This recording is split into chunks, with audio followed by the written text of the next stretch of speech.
यमुना के किनारे उगती सुबह थी। धुंध की हल्की चादर के पार सफेद संगमरमर धीरे धीरे सूरज की पहली किरणों को अपने भीतर समेट रहा था।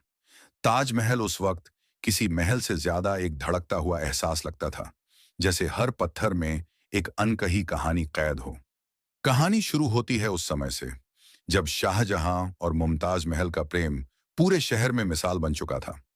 मुमताज की मुस्कान शाहजहां की आंखों में रोशनी बनकर खिल उठती थी, लेकिन किस्मत को कुछ और ही मंजूर था। एक दिन मुमताज ने अंतिम सांस ली और शाहजहां का संसार जैसे थम गया। रातों रात इमारतों की रौनक बुझ गई, बादशाह की आंखों में सन्नाटा भर गया। लेकिन प्यार कभी मरता नहीं, वह आकार लेता है। और इसी दर्द ने जन्म दिया ताजमहल को।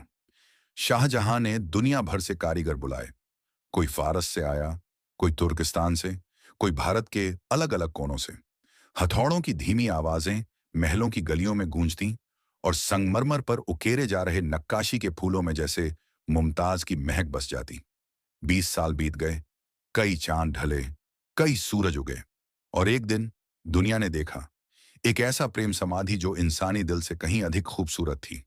ताजमहल तैयार खड़ा था, सफेद, शांत, निर्मल, सच्चे प्यार की गवाही देता हुआ।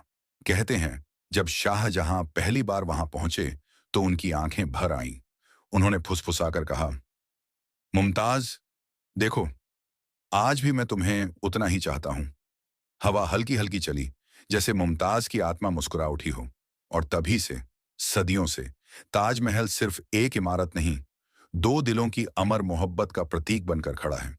आज भी जब चांदनी रात में ताजमहल चमकता है, लोग कहते हैं कि उसमें मुमताज की रूह की शांति और शाहजहां के प्रेम की गहराई दिखाई देती है।